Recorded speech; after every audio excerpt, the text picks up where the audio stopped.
আজ একটা কথা দায়িত্বশীলতার সহিত আপনাদের সম্মুখে বলে যাচ্ছি, আখিরাত এবং এই পৃথিবী উভয় জগতে সাকসেসফুল সফলতা লাভ করতে গেলে কম বেশি তিনটি জিনিস অতি আবশ্যিক প্রয়োজন। তার মধ্যে সর্বপ্রথম হচ্ছে বিদ্যা বা ইলম। বেশক সুবহানাল্লাহ। এহ জগৎ পরজগৎ পৃথিবী আখিরাত উভয় জগতে সফল হতে গেলে তিনটি জিনিস প্রয়োজন। একটা বিদ্যা ইলম, 2 নম্বরে হচ্ছে আদব ও আদর্শ, 3 নম্বর হচ্ছে তাকওয়া খোদা ভীরুতা। এই তিনটি জিনিসের মাধ্যমে আপনি আল্লাহর কাছাকাছি, নবীর নিকটবর্তী, এই দুনিয়াতেও সফল, পরজগতেও সফল। অতএব আমাদেরকে এই তিনটি জিনিস অর্জন করা জরুরি কি জরুরি না? কুরআনের মধ্যেতে কম বেশি ৭৮,০০০ ওয়ার্ড রয়েছে। ৭৮,078,000 ওয়ার্ড কুরআনের মধ্যে রয়েছে। এই ৭৮,০০০ শব্দ কুরআনের মধ্যে আছে। তার মধ্যে যেটা সর্বপ্রথম শব্দ আল্লাহ পাক নাজিল করেছে, কুরআন এমন একটি গ্রন্থ, এমন একটি কিতাব, যে কিতাবে ৭৮,০০০ শব্দ আল্লাহর অবতীর্ণ হয়েছে। তার মধ্যে সর্বপ্রথম ফার্স্ট যে শব্দটি অবতীর্ণ হয়েছে সেটার নাম আরবিতে হচ্ছে ইকরা, আর বাংলা হচ্ছে পড়ো। সুবহানাল্লাহ। জোরে বলেন সুবহানাল্লাহ। লেখা পড়াকে কেন্দ্র করে আল্লাহ পাক ৭৮,০০০-এর মধ্যে সর্বপ্রথম যে শব্দটি কোরআনের মধ্যে অবতীর্ণ নাজিল করেছে সেটারই নাম হচ্ছে ইকরা, অর্থাৎ পড়ো। জোরে বলেন বাবাজি। মিল্লাত ইসলামিয়া পৃথিবীর মধ্যেতে বাবাজি আপনারা নামাজ আদায় করেন, আপনারা রোজা রাখেন, হজ্জ করেন, যাকাতও ব্রাদার দান করেন, যাকাতও দেন। আপনাদেরকে পৃথিবীর মধ্যে আপনাদেরকে বলতে চাই, আল্লাহ পাক কোরআনের মধ্যে নামাজের ব্যাপারেও আয়াত এনেছে, হজের ব্যাপারেও আয়াত এনেছে, যাকাতের ব্যাপারেও আয়াত এনেছে। বাবাজি পৃথিবীর মধ্যেতে কোরআন তেলাওয়াত করবেন, কোরআন পাঠ করবেন। কোরআনের মধ্যেতে বহু আয়াত রয়েছে যেটা ব্রাদার শরীয়তি বিধান ও বিধান বলি সংক্রান্তে অবতীর্ণ হয়েছে। নামাজের বিষয়ে, রোজার বিষয়ে, হজের বিষয়ে, যাকাতের বিষয়ে, মাদ্রাসার বিষয়ে, মসজিদের বিষয়ে, বিভিন্ন সাবজেক্টে, বিভিন্ন টপিকে কোরআনের মধ্যে আয়াত অবতীর্ণ হয়েছে। কিন্তু বাবাজি আপনাদেরকে বলতে চাই, কোরআনের দ্বারাতে আমরা বান্দাদেরকে আল্লাহ পাক সর্বপ্রথম কি মেসেজ দিয়েছে? আল্লাহ কোরআনের দ্বারাতে বা কোরআনের মধ্যে সর্বপ্রথম কোন জিনিসের দিকে আহ্বান করেছে, কোন দিকে ব্রাদার ডেকেছে, কোন দিকে অগ্রসর করতে বলেছে আপনাদেরকে জানিয়ে দিই ব্রাদার। আল্লাহ পাক কোরআনের মধ্যে সর্বপ্রথম নামাজ নিয়ে আলোচনা করেননি, রোজা নিয়ে ব্রাদার আহ্বান করেননি, যাকাত নিয়ে আলোচনা করেননি, হজ নিয়ে আলোচনা করেননি। বাবাজি কোরআনের মধ্যে সর্বপ্রথম যে বিষয়ে আল্লাহ প্রাধান্য দিতে বলেছে, যে বিষয়ে গুরুত্ব দিতে বলেছে, যে বিষয়ে মানুষদেরকে ব্রাদার আসতে বলেছে, সেই বিষয়টার নামই হচ্ছে ইলম বা বিদ্যা অর্জন করা। সুবহানাল্লাহ। কুরআনের মধ্যে আল্লাহ পাক বান্দাদেরকে সর্বপ্রথম যে বিষয়ে মেসেজ দিয়েছে, আল্লাহ বান্দাদেরকে সর্বফার্স্ট যে বার্তা দিয়েছে, ওই বার্তারই নাম হচ্ছে লেখাপড়া। আজ আপনাদেরকে একটা কথা বলি, পৃথিবীর মধ্যে নবী রাসূল পয়গম্বরদেরকে কেন প্রেরণ করেছে? বাবাজি পৃথিবীর মধ্যে তো আল্লাহ পাক কম বেশি ব্রাদার ১,২৪,০০০ নবীগণদেরকে প্রেরণ করেছে, পয়গম্বরদেরকে প্রেরণ করেছে, রাসূলগণদেরকে প্রেরণ করেছে। আপনারা জানেন বাবাজি পৃথিবীর মধ্যে আল্লাহ পাক নবীদেরকে কেন প্রেরণ করেছে? কি মনে করতেছে নবীগণরা এই জন্য এসেছে যে আকাশের চন্দ্র দ্বিখণ্ডিত করার জন্য? না, নবীগণ পৃথিবীতে এসেছেন এই জন্য যে সূর্য ডুবা, সূর্য উদিত করার জন্য। না, পৃথিবীর মধ্যে নবীগণ কেন এসেছে? কাকর পাথরকে কথা বলানোর জন্য। না, পৃথিবীর মধ্যে নবীগণ কেন এসেছে? গাছকে ইশারাতে ডাকার জন্য। না, পৃথিবীর মধ্যে নবীগণ কেন এসেছে? বাবাজি মুজিজা দেখানোর জন্য নয়, অলৌকিক ঘটনা দেখানোর জন্য নয়, আশ্চর্যজনীয় ঘটনা দেখানোর জন্য নয়। তাহলে পৃথিবীর মধ্যেতে নবীগণদের আসার মূল কারণ কি? পৃথিবীর মধ্যেতে নবীগণদের আসার মূল কারণ কি? আপনাদের আপনাদেরকে বলে দিই এই বিষয় কোরআনের মধ্যেতে 7 জায়গাতে লিপিবদ্ধ রয়েছে। টাইম অল্প, একটা আয়াত শুনুন। আল্লাহ পাক বলতেছে ইয়াতলু আলাইহিম আয়াতিকা ওয়া ইউআল্লিমুহুমুল কিতাবা ওয়াল হিকমা ওয়া ইউযাক্কিহিম। এ জগৎবাসী, আল্লাহ পাক বলতেছেন নবী আপনাকে পৃথিবীর মধ্যে প্রেরণ করলাম জ্ঞান বিজ্ঞান প্রচার করার জন্য, শিক্ষা দীক্ষা দেওয়ার জন্য, কোরআনের বিধিবিধান প্রচার করার জন্য, আমি আল্লাহ পাকের একত্ববাদ প্রচার করার জন্য। এক কথাতে পৃথিবীর মধ্যে নবীগণ এসেছে শিক্ষা দীক্ষা দেওয়ার জন্য। সুবহানাল্লাহ, নারে তাকবীর, নারে তাকবীর, নারে রিসালাত, উলামায়ে আহলে সুন্নাত জনাব ইসমাইল রেজা নূরি সাহেব। পৃথিবীর মধ্যে আল্লাহ পাক কোরআনের মধ্যে বলতেছে অথেন্টিক দলিল ওয়া ইউআল্লিমুহুমুল কিতাব, কিতাব বুকস বইয়ের শিক্ষা এডুকেশন প্রকাশ প্রদান করার জন্য। আজ নবীগণ রাসূলগণ পয়গম্বরগণদের পৃথিবীতে আসার মূল উদ্দেশ্য হচ্ছে জ্ঞান বিজ্ঞান শিক্ষা দীক্ষা প্রচার ও প্রকাশ করার জন্য। অতএব আমাদেরকেও এই পৃথিবীর মধ্যে মূর্খ থাকলে হবে না, আনএডুকেটেড থাকলে হবে না, অশিক্ষিত থাকলে হবে না। নবীগণদের পৃথিবীতে আসার যে উদ্দেশ্য, সেই উদ্দেশ্যকে আমাদেরকে সফল করতে গেলে আমাদেরকেও শিক্ষার দিকে, বিদ্যার দিকে, ইলমের দিকে জোর দিয়ে আমাদের প্রত্যেকটা মুসলিম ঘরের ছেলেদেরকে এডুকেটেড শিক্ষিত হতে হবে। সুবহানাল্লাহ, সুবহানাল্লাহ, বেশক বেশক, কথা ঠিক না ভুল?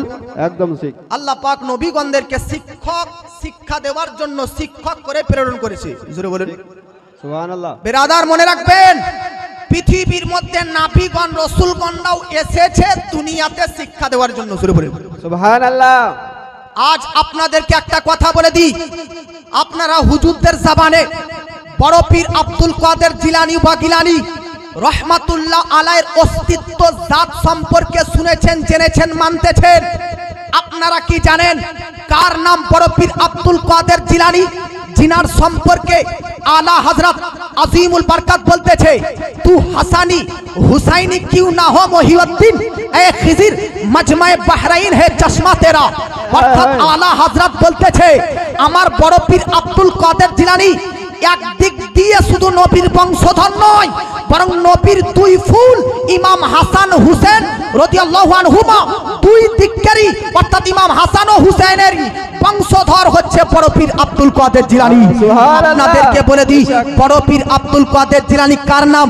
আজ আমার জন্ম হয়েছে, তারপর আমার জন্ম সার্টিফিকেট তৈরি হয়েছে, আজ আমার জন্ম হয়েছে, তারপর আমার নাম রাখা হয়েছে, আজ আমার জন্ম হয়েছে, তারপর গ্রামবাসী আমার রূপ আকৃতি সম্পর্কে জেনেছে যে দেখতে এই রকম, আজ আমার জন্ম হয়েছে, তারপর আজকে গ্রামবাসী আমাকে জেনেছে। হাজরাতরা জন্মগ্রহণ করেছে, হাজরাতরা পৃথিবীতে আগে জন্ম নিয়েছে, তারপর ইনাদের নাম দেওয়া হয়েছে, আকিকা করা হয়েছে, খাতনা করা হয়েছে, জন্ম সার্টিফিকেট বানানো হয়েছে। কিন্তু বহরে বড় পীর আব্দুল কাদের জিলানী জিনার পৃথিবীতে জন্মগ্রহণ করার আগে জন্ম সার্টিফিকেট তৈরি হয়ে গেছে। জিনার পৃথিবীতে জন্মগ্রহণ করার আগে তিনার নামের ডঙ্কা প্রচার হয়ে গেছে, জিনার পৃথিবীতে জন্মগ্রহণ করার आगे तीनार चर्चा हो गए। आला हजरत बोलते थे जो वली कब्ल थे या बाद हुए या होंगे सब अदब रखते दिल में मेरे आका या गौसे आजम तेरा। तार नाम गौसे पाक अब्दुल काদের জিলানী। আপনারা জানেন যে গৌসে পাক আব্দুল কাদের জিলানী বাগদাদের সরজমিনে মসজিদে মনসুরে মেম্বারের মধ্যে দাঁড়িয়ে বলতেছে কাদামি হাজিহি আলা রাকাবাতি কুল্লি ওলিল্লাহ, যে গৌস পাকের পা, যে গৌস পাকের কদম মুবারক সমস্ত বিশ্বের মানচিত্রের ইমাম হাসান আসকারি থেকে ইমাম মেহেদী আলাইহিস ইসলামের পূর্ব মুহূর্ত পর্যন্ত সমস্ত ওলির কাঁধ মুবারকে রয়েছে। আচ্ছা, বড় পীর আব্দুল কাদের জিলানী মসজিদের মধ্যে দাঁড়িয়ে ভাষণ দিলেন আমার কদম সমস্ত ওলির কাঁধে। এই কথা শোনা মাত্র সকল ওলি নিজের কাঁধকে বড় পীর আব্দুল কাদের জিলানীর পায়ের সামনে কদমের সামনে ঝুঁকিয়ে দেয়। কিন্তু ওয়াহরে গরিব নওয়াজ, ওয়াহরে খাজা মঈনুদ্দিন চিশতি সঞ্জানী রহমাতুল্লাহ আলাই আজকে 300-400 কিলোমিটার दूर खुरासान शहरेर पहाड़ेर नीच थेके बोलतेछे ला आला राकाबाती आमार काँधे बड़ पीर तोमार पा नय बाल आला रासी बा आईनी आमार चोख एवं আমার মাথার মুকুট করে তোমার পা রাখবো।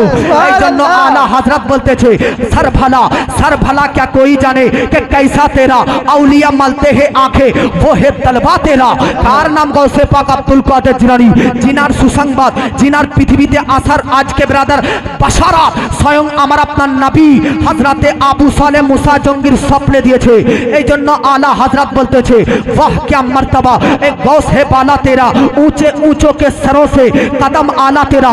कार नाम बड़ो पीर अब्दुल कादिर जिलानी जिनार সম্পর্কে আলা হযরত বলতেছে जिनार সম্পর্কে आला हजरत लिखते कसमें दे दे के खिलाता है और पिलाता है तुझे प्यारा अल्लाह तेरा चाहने वाला तेरा। वो गौस पाक तो तार नाम जिनी शपथ करे शपथ कसम करे करे अल्लाहर सान्निध्य उपलब्धि करेছে तार नाम गौसे पाक। যে गौस पाक সম্পর্কে आला हजरत बोलतेছে तुझसे दर और दर से सग और सग से है मुझको निस्बत तुझसे दर और दर से है सग और सग से है मुझको निस्बत। আপনাকে বলতে চাই কার নাম বড় পীর আব্দুল কাদের। যে বড় পীর আব্দুল কাদের বলতেছে নজর তু ইলা বিলাদিল্লাহি জামা কা খরদলাতিন আলা হুকমি তিসা। বড় পীর আব্দুল কাদের কার নাম যিনি হাতের তলাতে হায়াত হাতের তালুতে গোটা সৃষ্টি জগৎকে সরষের দানার ন্যায় দেখতেছেন। জোরে বলুন সুবহানাল্লাহ। কার নাম বড় পীর আব্দুল কাদের জিলানী যিনি একই সময়ে একই টাইমে একই দিনে 70টা বাড়িতে ইফতার করতেন। জোরে বলুন সুবহানাল্লাহ। কার নাম বড় পীর আব্দুল কাদের জিলানী যিনি মৃত ব্যক্তিকে জিন্দা করতেন। জোরে বলুন সুবহানাল্লাহ। কার নাম বড় পীর জিনার রাজত্ব জিন্নাতদের মধ্যে রয়েছে। কার নাম বড় পীর আব্দুল কাদের জিলানী জিনার রাজত্ব মানব জাতির প্রতি রয়েছে। কার নাম আব্দুল কাদের জিলানী জিনার খাদেম হিসাবে ফেরেশতারা পর্যন্ত হাজির হয়ে যেতেন। জোরে বলুন সুবহানাল্লাহ। কার নাম বড় পীর আব্দুল কাদের জিলানী যিনি নবী এবং হযরতে আলী উভয়ের থুথু মুবারক পেয়ে জ্ঞানী হয়েছেন। জোরে বলুন সুবহানাল্লাহ। কার নাম বড় পীর আব্দুল কাদের জিলানী जिनार बक्तव्य सुने बेनामाजी नामाजी हो जेत बेरोजगार रोजगार हो जेत। आज के बेरादार ने मिल्लात इस्लामिया जिनार बक्तव्य सुने बेधर्मी पर्यन्त कलमा पाठ करे मुसलमान हो जेत। कार नाम बड़ पीर अब्दुल कादेर जिनार बक्तव्य शोनार जन्य हजरते खिजिर आली इस्लाम पर्यन्त माजमाते बसे जेत। कार नाम बड़ पीर अब्दुल कादेर जिलानी जे बड़ पीर अब्दुल कादेर जिलानी मायेर पेट थेके 18 पारार हाफिज हये एसेछे। कार नाम बड़ पीर अब्दुल कादेर जिनि मायेर पेटे आल्लाहर जिकिर করতে লেগেছিলেন। কার নাম বড় পীর আব্দুল কাদের ছিলেন যিনি মায়ের পেটে থাকাকালীন মায়ের হাঁচির উত্তর দিয়েছে। কার নাম বড় পীর আব্দুল কাদের জিলানী যিনি মায়ের পেটে 17 মাস ছিলেন। কার নাম বড় পীর আব্দুল কাদের জিলানী যিনি জন্মের পর পুরো রমাদান মাসে দিনের বেলায় না খেয়ে রোজা আদায় করেছে। কার নাম বড় পীর আব্দুল কাদের জিলানী যিনি সিলসিলায়ে আলিয়া কাদরিয়ার রেজবিয়ার 17তম ইমাম। কার নাম বড় পীর আব্দুল কাদের জিলানী যিনি 4 বছর বয়সে ব্রাদার ইলমে দিন জ্ঞান বিজ্ঞান অর্জন করা আরম্ভ করে দিয়েছে। তার নাম বড় পীর আব্দুল কাদের জিলানী 7 বছর বয়সে তিনি বেরাদারনে মিল্লাত ইসলামিয়া পূর্ণ কুরআন মাজিদের হাফিজ হয়ে গেছে। কার নাম বড় পীর আব্দুল কাদের যিনি মায়ের পেটের ওলি ছিলেন। কার নাম বড় পীর আব্দুল কাদের জিলানী যিনি ফেরেশতাদেরকেও দেখতে পেতেন জিন্নাতদেরকেও দেখতে পেতেন বাজাহির জিন্নাতদেরকেও মুরিদ বানাতেন। বলুন সুবহানাল্লাহ। কার নাম বড় পীর আব্দুল কাদের যিনি বেরাদারনে মিল্লাত ইসলামিয়া সকল ওলি কুলের সকল পীরেদের পীর পীরানে পীর রওশন জামির শেখ মহিউদ্দিন আব্দুল কাদের জিলানী পুরা উলামায়ে কেরামদেরকে আমি আপনাদেরকে একটা কথা বলতে চাই জগৎবাসী এই কথাটা অন্তরের মধ্যে নোট করে নিন। আজ বড় পীরের জীবনের শুরু থেকে এন্ড পর্যন্ত বড় পীরের 91 বছর বয়সে প্রত্যেকটি জীবনী পড়বেন তিনি বিশাল বড় কুতুব বিশাল বড় আল্লাহর ওলি বিশাল বড় আল্লাহওয়ালা ছিলেন। আপনাদেরকে একটা কথা বলতে চাই মেন কথা বেরাদার ইম্পর্টেন্ট কথা গুরুত্বপূর্ণ কথা যেদিকে মন ধ্যান দিন কিন্তু এই কথাটির দিকে একদম ধ্যান দিয়ে শুনুন। ও বড় পীর আব্দুল কাদেরকে জিজ্ঞাসা করলাম এ আব্দুল কাদের জিলানী তুমি এত বড় কুতুব এত বড় ওলি এত বড় কারামাতওয়ালা এত বড় সাহেবে ভিলায়াত এত বড় পীর হলে কি করে এত বড় আল্লাহওয়ালা হলে কি করে? তো বড় পীর নিজের মুখ দিয়ে বলতেছে দারাস্তুল ইলমা হাত্তা সিরতু কুতুবান আমি বড় পীর সমস্ত পীরের বড় লিডার এই জিনিসের মাধ্যমে হয়েছি সেই জিনিসটার নাম ইলম বিদ্যা জ্ঞান জ্ঞান অর্জন করে ইলম দিন হাসিল করে আজ আমি এত বড় কুতুবিয়াতের স্তর পর্যন্ত পৌঁছে গেছি। সুবহানাল্লাহ। या रसूल अल्लाह जिंदाबाद जिंदाबाद अल्लाह अकबर या रसूल अल्लाह। ব্রাদার, বড় পীর আব্দুল কাদের জিলানী এত বড় কুতুব হয়েছেন কিসের মাধ্যমে? জ্ঞানের মাধ্যমে। জোরে বলেন सुभान अल्लाह सुभान বড় अल्लाह। পীর নিজে বলতেছে দারাস্তুল ইলমা হাত্তা সিরতু কুতুবান ওয়া নিলতু সাদা মিনাল মাওয়ালিল মাওয়ালাল মাওয়ালি। জোরে বলুন সুবহান। सुभान अल्लाह सुभान अल्लाह। আল্লাহ পাকের সাহায্যে আর জ্ঞানবিদ্যার অর্জন করাতেই আমি এত বড় কুতুব হয়েছি। सुभान अल्लाह। কেউ আল্লাহর ওলি, কেউ পীর সাহেব বিনা পড়ালেখাতে হতে পারে ना কেউ বিনা পড়ালেখা করে বড় মাস্টার ডিগ্রি চাকরি পেতে পারে, ना ইঞ্জিনিয়ারিং হতে পারে, না। প্রফেসর হতে পারে না। যে ব্যক্তিরাই আজ মহান মহান পদে বড় বড় জায়গায় বড় বড় পজিশনে পৌঁছেছে সব জ্ঞানবিদ্যা জ্ঞান বিজ্ঞানের দ্বারাতেই পৌঁছেছে। আজ আর আমরা আপনাদেরকে একটা কথা বলে দিই, এই যে হুজুররা আছে একটা দায়িত্বশীলতার সহিত, কখনো শুনেছেন বা শুনেননি জানি না, শুনলে ভালো আলহামদুলিল্লাহ, কিন্তু আর একবার শুনিয়ে দিচ্ছি। আজ ভারতবর্ষের প্রধানমন্ত্রী হিন্দু না মুসলমান? কিন্তু আপনারা জানেন পুরো বিশ্বের প্রতি প্রধানমন্ত্রী যেমন রাজত্ব করতেছে, প্রধানমন্ত্রীর পদে আছে, তো আমার মনে একবার জাগলো যে মুসলিমরা কি কখনো এই জগতের ওপর ভারতের ওপর প্রধানমন্ত্রীর পদে বিশ্বের ওপর শাসন করেছে কি করেনি? তো সার্চ করে পেলাম 1197 সাল থেকে 1837 সাল পর্যন্ত 700 বছর প্রধানমন্ত্রীর গদিতে মুসলমানরাই ছিল। अल्लाह सुभान अल्लाह। জোরে বলেন सुभान अल्लाह सुभान अल्लाह। 1800 সালের পর ইংরেজদের রাজত্ব, তারপরে নরেন্দ্র মোদীর আগে সব হিন্দু খ্রিস্টান ইহুদি ইংরেজরা প্রধানমন্ত্রী পদে এলো। जी কিন্তু ভারতের প্রেসিডেন্ট হিসাবে জাহানের বিশ্বের ওপর 700 বছর মুসলমানরা রাজত্ব করেছেন। জোরে বলেন सुभान अल्लाह सुभान अल्लाह। 700 বছর রাজত্ব করেছেন।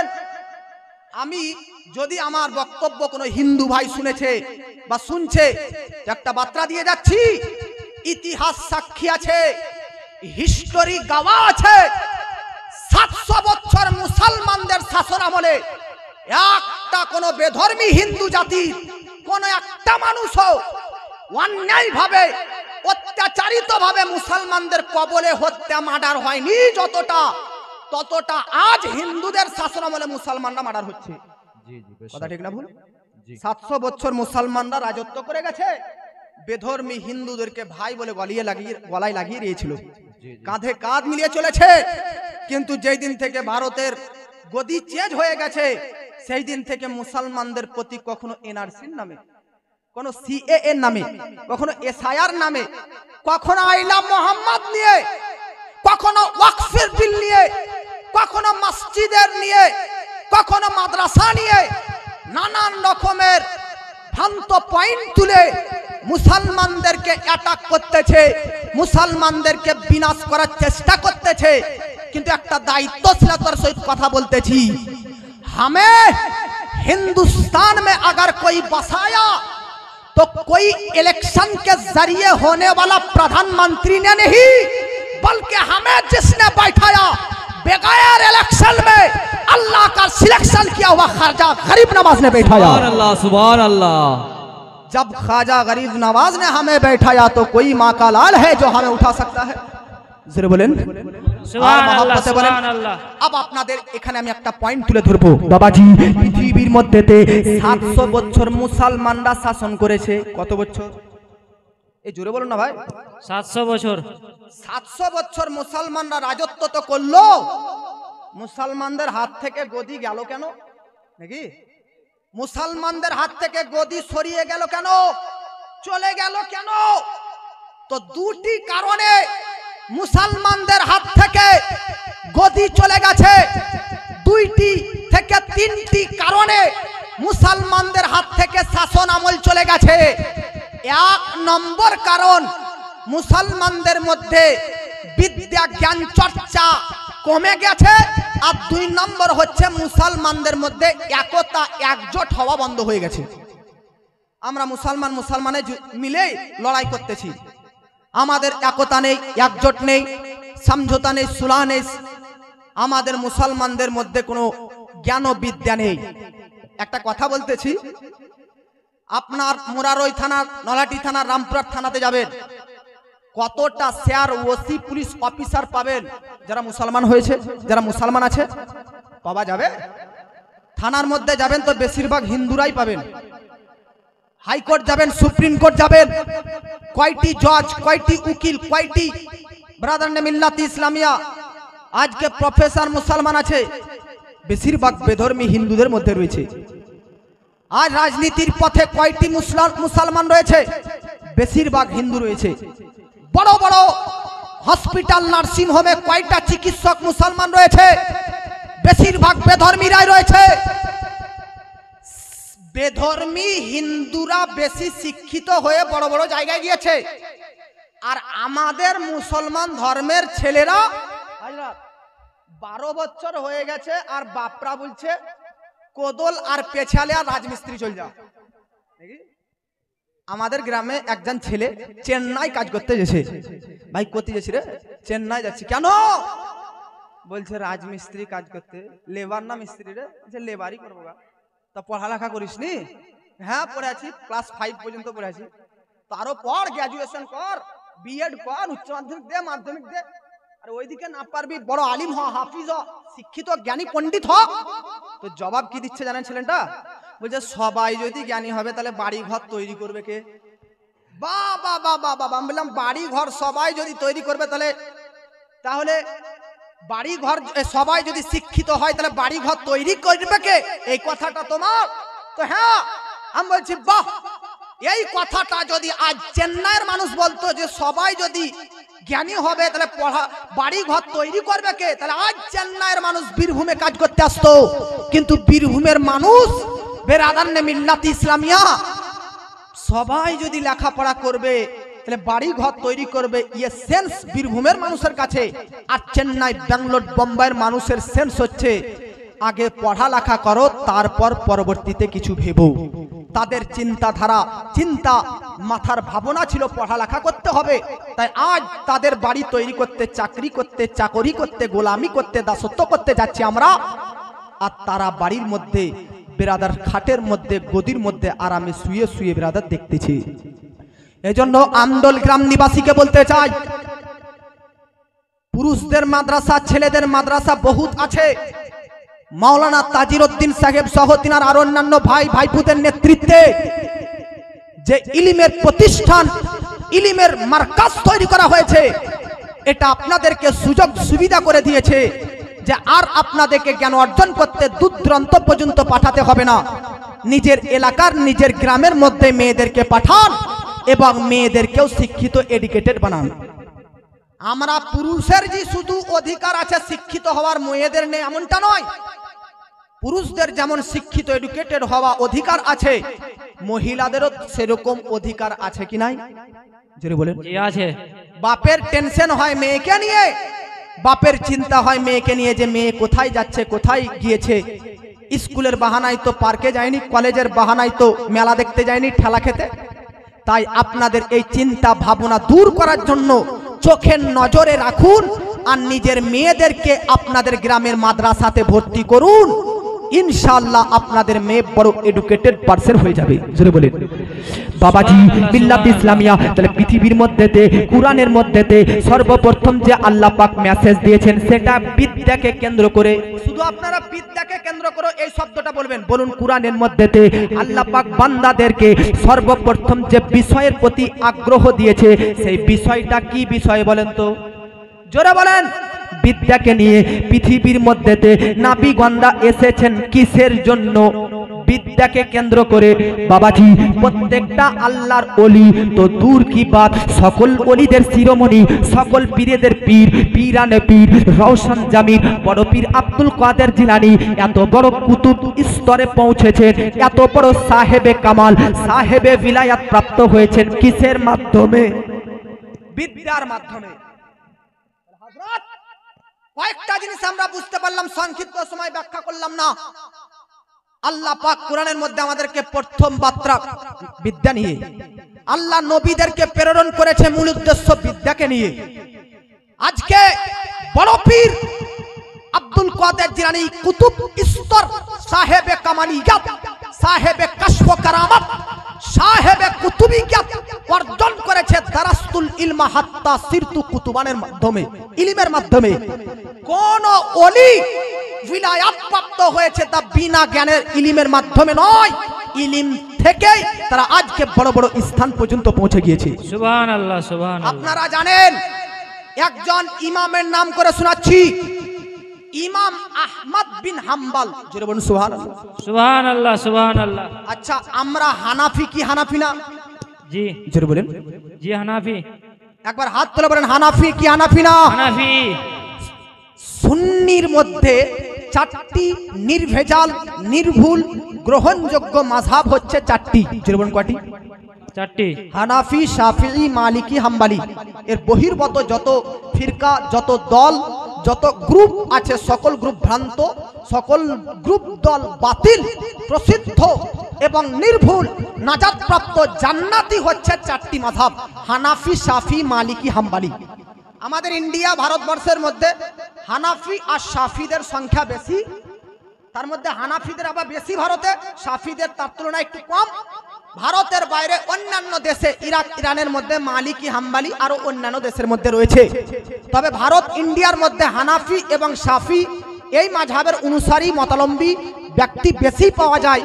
মালিকি, হাম্বলি মতালম্বী খুব কমই পাওয়া যায়, তবে আছে, কিন্তু বেশি বেশি করে অন্যান্য রাষ্ট্রে আছে। একটা কথা আপনাদেরকে বলে যাচ্ছি, মুফতি সাহেবের নেতৃত্বে এখন চলছে খ্রিস্টাব্দ 2025 সাল, কিন্তু সন বা হিজরি চলছে 1447। আজকে 1447 হিজরি চলছে। 1200 হিজরির আগে ভারতবর্ষের মধ্যে সুন্নি, হানাফি, শাফি, মালিকি, হাম্বলি এই চারটা মাযহাবের মতালম্বী ব্যক্তি ছাড়া আর কোন মাযহাব, আর কোন দলের লোকই ভারতের মধ্যে ছিল না। 1200 হিজরির পর থেকে দেওবন্দি ভারতে আসতে লেগেছে, ওয়াহাবি তৈরি হয়েছে, লামাযহাবি তৈরি হয়েছে, আহলে হাদিস তৈরি হয়েছে, যত রকমের বাতিল পন্থী 1200 হিজরির পর তৈরি হয়েছে। 1200 হিজরির আগে ভারতের বুকে বেরাদার হানাফি, শাফি, মালিকি, হাম্বলি, সুন্নিরাই ছিল। যত করে বাতিল ফিরকা, ভ্রান্ত মতবাদ পোষণকারী দলদের আবির্ভাব, আগমন ঘটেছে 1200 হিজরির পর। কিন্তু আমরা আপনাদেরকে বলে দিই, হানাফি 200 বছর আগেকার নয়, 300 বছর আগেকার নয়, 400 বছর আগেকার নয়, 500 বছর আগেকার নয়। হানাফি এসেছে 1300 বছর বয়স থেকে। সুবহানাল্লাহ, সুবহানাল্লাহ। কেন? তার কারণ হানাফি মাযহাবের ইমাম, ইমামে আজম আবু হানিফা নোমান ইবনে সাবিত রহমাতুল্লাহ আলাইহি, তিনার জন্ম হয়েছে 80 হিজরিতে। জোরে বলেন সুবহানাল্লাহ। কত হিজরিতে? 80 হিজরিতে। একটা কথা আপনাদেরকে বলে দিই, ইমাম মালিক রহমাতুল্লাহ আলাইহির জন্ম হয়েছে 93 হিজরিতে। ইমাম শাফির জন্ম হয়েছে 150 হিজরিতে। আর ইমাম আহমদ বিন হাম্বলের জন্ম হয়েছে 164 হিজরিতে। 4 ইমামের মধ্যে সবচাইতে ফার্স্ট যিনি জন্ম নিয়েছেন, তিনার নাম ইমাম আজম আবু হানিফা, আমাদের ইমাম নোমান ইবনে সাবিত, হুজুর ইমামে আজম আবু হানিফা রহমাতুল্লাহ আলাইহি, তিনার জন্ম 80 হিজরিতে। আর একটা আপনাদেরকে মজার কথা বলে দিই, 80 হিজরিতে জন্ম ইমামে আবু হানিফার, আর সাহাবীদের যুগ শেষ হয়েছে কম বেশি 109 হিজরিতে। তাহলে বোঝা যাচ্ছে আমার ইমাম, ইমামে আজম আবু হানিফা, তিনি অথেন্টিক সাহাবীর যুগে জন্মগ্রহণ করেছে। সুবহানাল্লাহ, সুবহানাল্লাহ। ইমামে আজম আবু হানিফার জন্ম কোথায়? তিনার জন্ম হচ্ছে, যেমন ইমাম মালিকের জন্ম মদিনার মধ্যে, ইমাম শাফির জন্ম ফিলিস্তিনের মধ্যে, ইমাম আহমদ বিন হাম্বলের জন্ম বাগদাদের মধ্যে, আর ইমামে আজম আবু হানিফার জন্ম কুফা শহরের মধ্যে। মনে রাখবেন, ইমামে আজম আবু হানিফা সাহাবীদের যুগে জন্ম নিয়েছেন, আর তিনি 29 বছর সাহাবায়ে কেরামের সহবতে জীবন কাটিয়েছেন। সুবহানাল্লাহ সুবহানাল্লাহ। মুহাদ্দিসিনে কেরামের দৃষ্টিকোণায় আমাদের ইমামে আজম আবু হানিফা কম বেশি 60টি সাহাবীদের সঙ্গে সাক্ষাৎ মুসাফা মুআনাকা করেছেন এবং হাদিস সংগ্রহণ করেছেন এবং জ্ঞান ও বিজ্ঞান সাহাবীদের কাছ থেকে নিয়েছেন। জোরে বলে ইমামে আজম আবু হানিফা আমাদের ইমাম আজম আবু হানিফা রমাদান মাসে 61 খতম কোরআন দিতেন। যেই জায়গায় ইন্তেকাল করবে সেই জায়গাতে 7000 কোরআন শরীফ খতম দিয়েছেন। জোরে বলেন সুবহানাল্লাহ সুবহানাল্লাহ। সেই ইমামে আজম আবু হানিফার আমরা হানাফি মান্যকারী, অর্থাৎ আমরা হানাফিরা নতুন ভাবে তৈরি হয়নি, নতুন তো 1200 হিজরির পর এরা ভ্রান্ত ওয়াহাবি সম্প্রদায় তৈরি হয়েছে, আর আমরা তো সাহাবীদের সহবত থেকেই পৃথিবীর মধ্যে বাস করতেছি। সুবহানাল্লাহ সুবহানাল্লাহ। একটা কথা মনে রাখবেন, ভারতের বুকে, ভারতের সরজমিনে, ইন্ডিয়ার মধ্যে, হিন্দুস্তানের মানচিত্রে 1200 হিজরির পর যখন ওয়াহাবি, দেওবন্দি, ফারাজি, আহলে হাদিস নামক বাতিল পন্থী, বাতিল ফিরকা, ভ্রান্ত মতবাদকারী দল আবির্ভাব ঘটলো, আর নানান ধরনের ইসলামের প্রতি, কুরআনের প্রতি অ্যাটাক করতে লাগলো। কুরআনের অপব্যাখ্যা, হাদিসের অপব্যাখ্যা করতে করতে ইসলামের আজকে রুহানিয়াতকে নষ্ট করলো, এমনকি আল্লাহর শানে বেয়াদবি করতে লাগলো, নবীর শানে কটূক্তি করতে লাগলো, সাহাবায়ে কেরামের বিরুদ্ধাচরণ করতে লাগলো, ফারিস্তার ব্যাপারে বিপক্ষে কথা বলতে লাগলো। তো 1200 হিজরির পর নানান ধরনের ফিরকারা এসে যখন আল্লাহর শানে, ওলির শানে, নবীর শানে, 40 চারুমের শানে, মাদ্রাসা মক্তবের শানে, শবে মেরাজ, শবে বারাত, শবে কাদরের সম্পর্কে কটূক্তি বিরোধিতা করতে লাগলো। তো এদেরকে বসিয়ে দেওয়ার জন্য, গর্জন দেওয়ার জন্য, দাবার জন্য 1272 সালে ভারতের বুকে আল্লাহ পাক ইমাম আহমদ রাজা আলা হযরতকে প্রেরণ করলো। সুবহানাল্লাহ। নারায়ে তাকবীর, আল্লাহু আকবার, নারায়ে রিসালাত, ইয়া রাসূলুল্লাহ, নারায়ে রিসালাত, ইয়া রাসূলুল্লাহ, মাসলাকে আলা হযরত, জিন্দাবাদ, মাসলাকে আলা হযরত জিন্দাবাদ, জনাব কারি মাওলানা ইসমাইল সাহেব কিবলা, জিন্দাবাদ, নারায়ে তাকবীর, আল্লাহু আকবার, নারায়ে রিসালাত। ইয়া রাসূলুল্লাহ।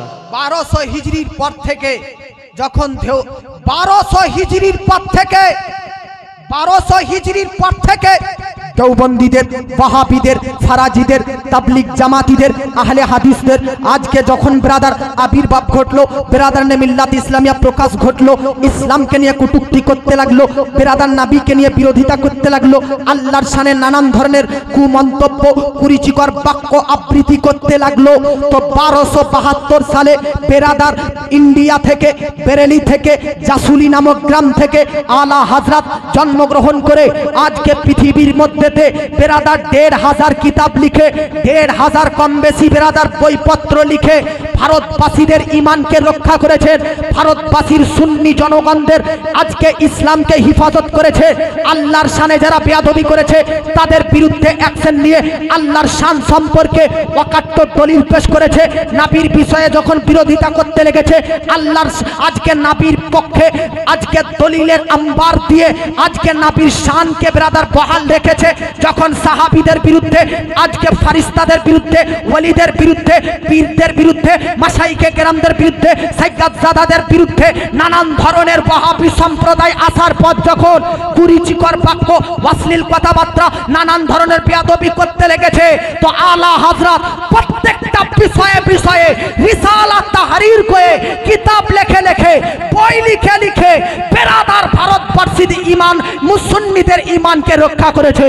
আপনাদেরকে বলতে চাই বাবাজি, পৃথিবীর মধ্যেতে বেরাদার নে মিল্লাত ইসলামিয়া, আজকে দেখলেন তো পৃথিবীর মধ্যে আল্লাহর শানে বেয়াদবি ঘটলো, তখন বেরাদার নে মিল্লাত ইসলামিয়া আলা হযরত কিতাব লিখে জবাব দিল।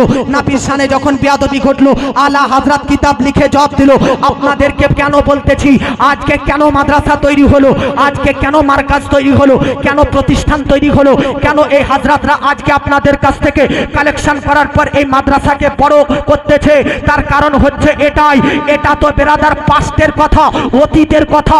অতীতের মধ্যেতে যেমন বেরাদার দেওবন্দি, ওয়াহাবি, ফারাজি, তাবলিগি জামাতিদের জন্ম হওয়ার সঙ্গে সঙ্গে তাদের মুখোশ উন্মোচন আলা হযরত করে দিয়েছে, অনুরূপ ভাবে আগামীতে ফিউচারে ভবিষ্যতের মধ্যে যদি বেরাদার নে মিল্লাত ইসলামিয়া ওয়াহাবি আবার উঠে, আবার বেরাদার দেওবন্দীদের প্রকাশ ঘটে, আবার যদি লামাযহাবি আহলে হাদিসরা জোর জবরদস্তি করতে লাগে, তো আগামীতেও এই মাদ্রাসাতে পড়ালেখা করে আপনাদেরকে, আপনাদের গড়া মাদ্রাসা থেকে ছাত্র বের হয়ে এদেরকে আজকে মুখ ভাঙা, দাঁত ভাঙা জবাব দিয়ে আবার সুন্নিয়াতের ঈমানকে রক্ষা করবে, সুন্নিয়াতের জান ও প্রাণ আজকে রক্ষা করবে।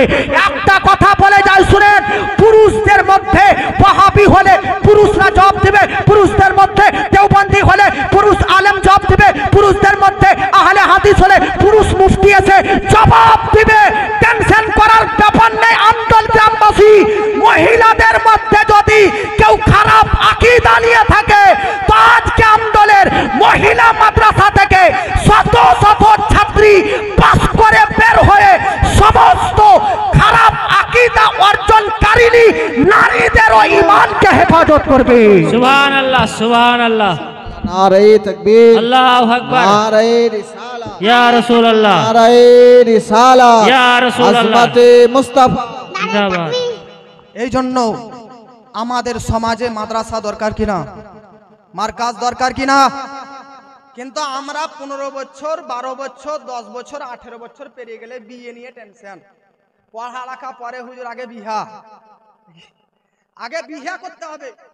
কিন্তু বাবাজি, আপনাদেরকে একটা কথা বলি, ওই যে 4 ইমামের মধ্যে একজন প্রসিদ্ধ ইমাম, ইমাম আহমদ বিন হাম্বল রহমাতুল্লাহ আলাইহি 40 বছর না সংসারের কথা ভেবেছেন, না বিবাহের কথা ভেবেছেন, না ফিউচার ভবিষ্যতের কথা ভেবেছেন।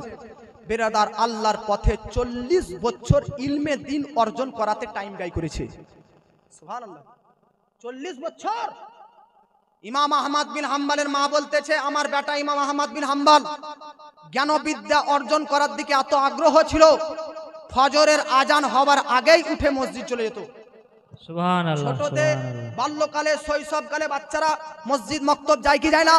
তো ইমাম আহমদ বিন হাম্বলের মা বলতেছে, আমার বেটা যখন ছোট ছিল তখনই আজানই হতো না ঠিকভাবে, আজকে মনোরমটা মানে দৃশ্যটা একটু আলোকপাতি হতো না। সুবহে সাদিকের আগে আগে আমার সন্তান দেখতাম উজু করে আজকে কমপ্লিট ইসলামিক ড্রেস পোশাক পরে মক্তব মসজিদের দিকে রওনা দিতেন। সুবহানাল্লাহ। আজ বেরাদার নে মিল্লাত ইসলামিয়া ইমাম আহমদ বিন হাম্বলের এই 40 বছর জ্ঞান বিজ্ঞান, জ্ঞান বিদ্যা অর্জন করাতে আজকে তিনি সার্ভ করিয়েছেন। তাই আজ তিনার ইন্তেকাল হওয়া, তিনার ইন্তেকাল হয়েছে, ইমাম আহমদ বিনের ইন্তেকাল হওয়া আজকে 1200 বছর পেরিয়ে গেল, তবুও আজ প্রত্যেকটা আলেমের জাবানে জাবানে তিনার নামের ডঙ্কা বাজতেছে। ভাই, আপনাদের গ্রামে একজন ব্যক্তি হাত তোলেন, যিনি আপনাদের মধ্যে একজন হাত তোলেন যে আপনার দাদার দাদার দাদার নাম বলতে পারবে? আছেন কেউ ব্যক্তি? দাদার কি নাম? আপনার দাদার দাদার দাদার নাম নাসিরউদ্দিন? কথা বুঝুন ভাই, আপনার আব্বার আব্বা মানে দাদা, আপনার দাদার আব্বার আব্বা মানে আপনার দাদার দাদা, আপনার দাদার দাদার দাদা, ওর নাম জানেন? মেহের আলী। ব্রাদার, আপনার দাদার দাদার দাদার নাম জানেন না?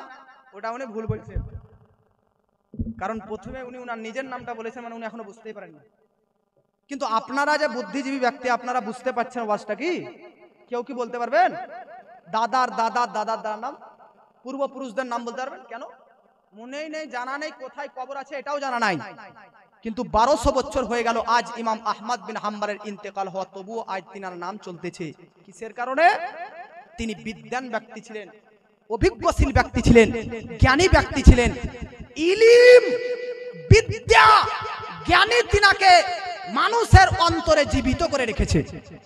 জোরে বলে সুবহানাল্লাহ, ইমাম সুবহানাল্লাহ। আহমদ বিন হাম্বল হযরত, আপনারা শুনে অবাক হবেন, ইমাম আহমদ বিন হাম্বলের যেদিন ইন্তেকাল হয়েছে, যেদিন ইন্তেকাল হয়েছে, তিনার জানাজার ময়দানে 20,000 বেধর্মী ইমানি কালমা পাঠ করে মুসলমান হয়ে গেছে। সুবহানাল্লাহ, সুবহানাল্লাহ। জানাজার ময়দানে ইমাম আহমদ বিন হাম্বলের জানাজার ময়দানে 20,000 বেধর্মী ব্যক্তি ইসলাম গ্রহণ করে নিয়েছে। ইমাম আহমদ বিন হাম্বল, যে সে ইমাম আহমদ বিন হাম্বল নয়, এই যে গসপট নাম বললাম, বড় পীর আব্দুল কাদের জিলানী, তিনি ইমাম আহমদ বিন হাম্বলকে স্মরণ করে হাম্বলি মাযহাবে ছিলেন। আমরা হানাফি, কিন্তু বড় পীর আব্দুল কাদের ছিলেন হাম্বলি। তো বড় পীর যে ইমামকে স্মরণ করতেছে, সে ইমাম কি যে সে ইমাম হবে? 10 থেকে 12 লক্ষ হাদিসের হাফিজ, সুবহানাল্লাহ। এত বড় ইমাম, যিনি একটা কিতাব লিখেছেন মুসনাদে আহমদ ইবনে হাম্বল, 40,000 হাদিসের বেরাদারানে মিল্লাত ইসলামী গ্রন্থ, তার নাম মুসনাদে আহমদ ইবনে হাম্বল। এরকম নয়, ইমাম আহমদ বিন হাম্বল এত, আজ তিনার নামে মাযহাব, আজ তিনি এত হাদিস বিশারদ, হাদিস গবেষক, এত হাদিস মুখস্থকারী। হাফিজে কুরআন বলা হয় যে সম্পূর্ণ কোরআনের মুখস্থ করে নেয়, কিন্তু হাফিজুল হাদিস, হাদিসের হাফিজ তাকে বলা হয় কম বেশি 1 লাখ হাদিস যিনি মুখস্থ করেছেন। ইমাম আহমদ বিন হাম্বল 10 লাখ হাদিসের হাফিজ, এত বড় হাদিসের হাফিজ। একটা কথা বলে দেবো হযরত, কান খুলে শুনে নিন। আমি এর আগে আপনাদের এই যে হুজুর মুফতি আব্বাস উদ্দিন সাহেবের বাড়িতে আর একটা প্রোগ্রাম হয়েছিল, তখন এসেছিলাম, তখন আমি একটা কথা ইনাদেরকে বলেছিলাম, মানুষ মারা যাওয়ার পর বেরাদার তার অস্তিত্ব পুরোপুরি শেষ হয় না। কেন? জীবন কার নাম? আত্মা আর দেহর উভয়ের নাম জীবন। আত্মা আর দেহ এক হয়ে আছে, মানে জীবিত আছেন। আত্মা যেদিন বেরিয়ে যাবে সেদিন মরণ হয়ে যাবে। শরীর থেকে আত্মা আলাদা হয়ে যাওয়ার নাম মরণ। আত্মা বার হবার পর হতে পারে আপনি ভালো ব্যক্তি তো ইল্লিন, আর খারাপ ব্যক্তি হলো সিজ্জিন, কিন্তু আত্মা চিরস্থায়ীর জন্য অক্ষয়, কোনোদিন আত্মা নষ্ট হবে না, থাকবেই চিরকালের জন্য। কিন্তু দেহ সবার কবরের মধ্যে বেরাদার অক্ষত থাকবে না। কারো দেহ কবরের মধ্যে মাটিতে পোকা মাকড়ে খেয়ে নিবে। কিন্তু ওয়াহারা ইমাম আহমদ বিন হাম্বল, মেডিকেল সায়েন্স ডক্টররা গবেষণা করার পর বলতেছে, একটা মানুষ মারা যাওয়ার পর তাকে দাফন করার 90 দিন পর তার কবরটা খুলবে, হাড় পর্যন্ত মাটিতে মিশতে লেগেছে। মাংস তো দূরের কথা, 3 মাসের মধ্যে একটা মানুষের দেহর মাংসপিণ্ড পোকা মাকড় দেহকে মাটিতে খেয়ে নেয়। ক মাসের মধ্যে? 3 মাসের মধ্যে। কিন্তু ইমাম আহমদ বিন হাম্বলের জীবনী পড়লাম, তিনার ইন্তেকালের পর তিনাকে দাফন করার, কবর মাটি দেওয়ার 250 বছর পর যখন তিনার কবরকে খোলা যায়, কাফন তো দূরের শরীর তো দূরের কথা, কাফন পর্যন্ত নোংরা হয়নি। নারে তাকবীর, আল্লাহু আকবার। নারে রিসালাত, ইয়া রাসূল। মাসলাকে আলা হযরত, মাসলাকে আলা হযরত হযরত মাওলানা কারি আজমির হোসেন সাহেব মালদা, হযরত আজমির হোসেন মালদাবি। নারে তাকবীর, আল্লাহু আকবার। নারে রিসালাত, ইয়া রাসূলুল্লাহ, নারে হায়দারি, ইয়া আলী, হযরত আল্লামা মাওলানা মুফতি আব্বাস উদ্দিন সাকাফি, জিন্দাবাদ, হযরতে মাওলানা কারি আজমির হোসেন সাহেব কিবলা, জিন্দাবাদ। ব্রাদার। তো ইলমের মাধ্যমে ইমাম আহমদ বিন হাম্বলের ইন্তেকালের 250 বছর পর, কত বললেন জোরে বলুন, 250 বছর পর তিনাকে দাফন করা, 250 বছর পর তিনার কবর খোলা যায়, তো কবরের মধ্যে অক্ষত রয়েছে। জোরে বলে বেরাদার, ইলম বিদ্যা নিয়ে হুজুররা ওয়াজ করবে। আমি বহু কথা আপনাদেরকে বলে গেলাম, একটা কথা মনে রাখবেন, সাহাবায়ে কেরামের যুগেও ইলম বিদ্যা, ইলমে বিদ্যা অর্জন করা, নেওয়া দেওয়ারও ব্যবস্থা ছিল। আসহাফে সুফা কিছু সাহাবায়ে কেরাম ছিলেন অত্যন্ত গরীব, নিঃস্ব, অত্যন্ত প্রাধান্য মিল্লাত ইসলামে গরিব, যিনারা নবীর কাছে খেতেন, নবীর খাওয়া দাওয়া পানাহার করতেন এবং নবীর কাছে শিক্ষা নিতেন, নবী শিক্ষা দিতেন। নাবির যুগেও ইলিম চর্চা ছিল, সাহাবায়ে কেরামের যুগেও ছিল। ইমাম কেউ বড় এরকম হয়নি। আপনাকে আমি বক্তব্য শুরুতে বলেছিলাম যে মানুষ বড় হয়, মানুষ আল্লাহর নৈকট্য পেতে গেলে কটা জিনিসের প্রয়োজন? একটা ইলিম আর একটা আদব। লাস্ট কথা, 5 মিনিট থেকে 10 মিনিট, বেশিক্ষণ বলবো না, অনেক হুজুর আছেন। আর একটা আপনাদেরকে বলি, ইলিম অর্জন করবেন, আদবটাও অন্তরে বজায় রাখবেন। আদব না থাকলে কিছু হবে না। ইমাম মালিক, এই যে মালিকি মাতলম্বি মালিকি মাযহাবের ইমাম মালিক, তিনার আসল নাম ইমাম মালিক বিন আনাস রাহমাতুল্লাহ আলাইহি। ইমাম মালিক বিন আনাস প্রত্যেক রাত্রিতে নবীকে দেখতে পেতেন। বলেন সুবহানাল্লাহ, প্রতি সুবহানাল্লাহ। নাইটে, প্রতি রাত্রিতে ইমাম মালিক বিন আনাস রাহমাতুল্লাহ আলাইহি নবীকে দেখতে পেতেন। ভাই তিনার মধ্যে সেরকম আদব ছিল, ইশক ছিল। কি ইশক? ওই ইমাম মালিকের বাড়ি ছিল মদিনাতে। ইমাম মালিক জিন্দেগিতে কোনোদিন জুতো পরে মদিনার শহরে ঘোরাফেরা করেননি। সুবহানাল্লাহ, সুবহানাল্লাহ। জুতো পরে তো দূর কি বাত, ইমাম মালিক জীবনে কখনো, ইমাম শাফি রহমাতুল্লাহ আলাইহি বলতেছে, আমি একদিন ইমাম মালিকের বাড়ি মদিনা গেলাম, তো ইমাম মালিকের বাড়ির দরজার সামনে দেখতেছি ইরাক মিশরের দামি দামি ধনী ব্যক্তিরা দামি দামি ঘোড়া গিফট উপহার দিয়েছে। ইমাম মালিকের বাড়ির দরজার সামনে ঘোড়া বাঁধা আছে। এখনকার যুগে মানুষ এদিক ওদিক বেরাদার সফর করার জন্য বাইক, 4 চাকা, ট্রেন, বাস, লরির সাহায্য নেয়। তখনকার যুগে মানুষ ঘোড়া, গাধা, উটের পিঠে যেত। ইমাম মালিকের বাড়ির দরজার সামনে মানুষের উপহার দেওয়া ঘোড়া বাঁধা থাকতেও ইমাম মালিক কখনো তিনি মদিনার মধ্যেতে ঘোড়ার পিঠে আরোহণ সওয়ার করে ঘোরাফেরা করেননি। সুবহানাল্লাহ, সুবহানাল্লাহ। ইমাম মালিক জীবনে কখনো মদিনার মধ্যে পায়খানা প্রসাব করেননি। সুবহানাল্লাহ। যখনই তিনার পাখানা প্রসাব করার ইচ্ছা হতো, মদিনার বর্ডার থেকে বেরিয়ে গিয়ে পাখানা প্রসাব করে আসতো। কেন? কারণ মদিনা শহরটাতে হুজুর শুয়ে রয়েছেন, আর এই শহরে আমি মলমূত্র ত্যাগ করব, এই শহরে ঘোড়ার পিঠে আমি চেপে ওই ঘোড়ার পাদরাতে আমি এই মদিনার গলিতে গলিতে ঘোরাফেরা করব। এই মদিনা, যে মদিনাতে আমার নবীজি হেঁটেছে, ওই মদিনাতে আমি জুতো পরে চলবো। ইমাম মালিক রহমাতুল্লাহ আলাইহি কার নাম? এই ইমাম মালিক রহমাতুল্লাহ আলাইহি আমাদের ইমামে আজম আবু হানিফা 57 বার হজ করেছে। ইমামে আজম আবু হানিফা 57 বার হজ। ইমাম আহমদ বিন হাম্বল 5 বার হজ। কিন্তু ইমাম মালিক জীবনে 1 বার হজ করেছেন। কেন? কারণ জীবনে 1 বার হজ ফরজ। তিনার মাকসাদ উদ্দেশ্য ছিল, আমি মদিনা থেকে গিয়ে হজ 1 বার ফরজ, তাই মক্কা গিয়ে হজ করে এসেছি, কিন্তু আমি আর দ্বিতীয়বার এই জন্য মক্কায় হজ করতে যাইনি, কারণ আমার ইচ্ছা যে আমি মদিনার মধ্যেই ইন্তেকাল করব। এই আদবের জন্য, এই আদর্শের জন্য, এই ইশকের জন্য প্রত্যেক রাত্রিতে বেরাদার, তিনি বেরাদার মিল্লাত ইসলামিয়া নবীকে দেখতে পেতেন। তাই বেরাদার, ইলম অর্জন করার পাশাপাশি আদব বজায় রাখবেন, আদর্শ বজায় রাখবেন, সভ্যতা বজায় রাখবেন। আলেম ওলামাকে খাটো নজরে দেখবেন না, খারাপ দৃষ্টিতে দেখবেন না। মাদ্রাসার ছাত্র ছাত্রীদেরকে কখনো বেরাদার কুচিন্তাতে দেখবেন না, গালি দিবেন না, কখনো খারাপ কথা বলে ডাকবেন না। আজকে আলেম ওলামার দিকে সভ্যতার সহিত, আদর্শের সহিত, ভদ্রতার সহিত বেরাদার থাকবেন, পাশাপাশি থাকবেন। কেন? আদব ছাড়া ইলিমের কোনো দাম নেই, আদববিহীন ইলিমের কোনো গুরুত্ব নেই।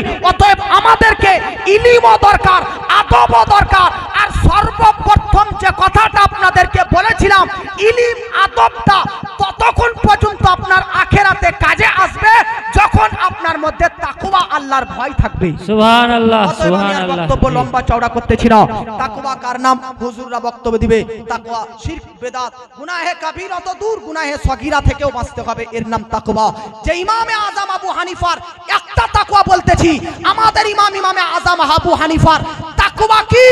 ইমামে আজম আবু হানিফা, জোরে বলেন সুবহানাল্লাহ, 1 মিনিট। সুবহানাল্লাহ। আমাদের ইমামে আজম আবু হানিফা, তিনার কুফা শহরে একটা ছাগল চুরি হয়ে গেছে। কি? ছাগল চুরি হয়ে গেছে। ছাগল চুরি হয়ে গেছে, তো তিনি 7 বছর ছাগলের মাংসই খায়নি।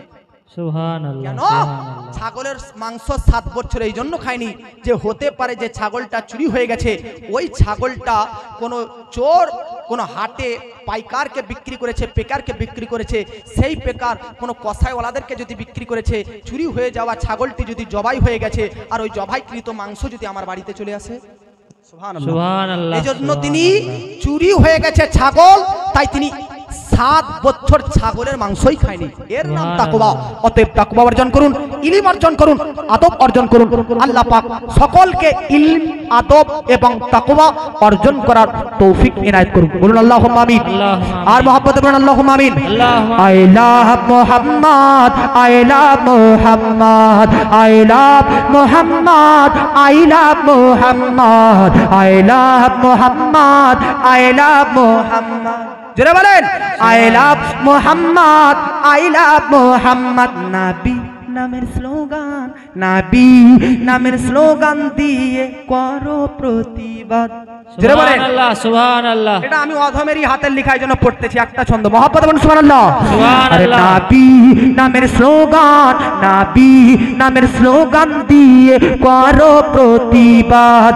I love Muhammad, I love Muhammad, I love Muhammad, I love Muhammad, I love Muhammad, I love Muhammad. পাতিরো উহুদ হুনাইন খাইবার এসেছিল ইসলাম মিটাতে কাফিরদের লস্কর। পাতিরো উহুদ হুনাইন খাইবার এসেছিল ইসলাম মিটাতে কাফিরদের বড় বড় সরদার। দিকে দিকে ছড়ে যায়, দিকে দিকে বেড়ে যায় মুসলিমদের আবাদ। সুবহানাল্লাহ, আই লাভ সুবহানাল্লাহ। Muhammad, I love Muhammad.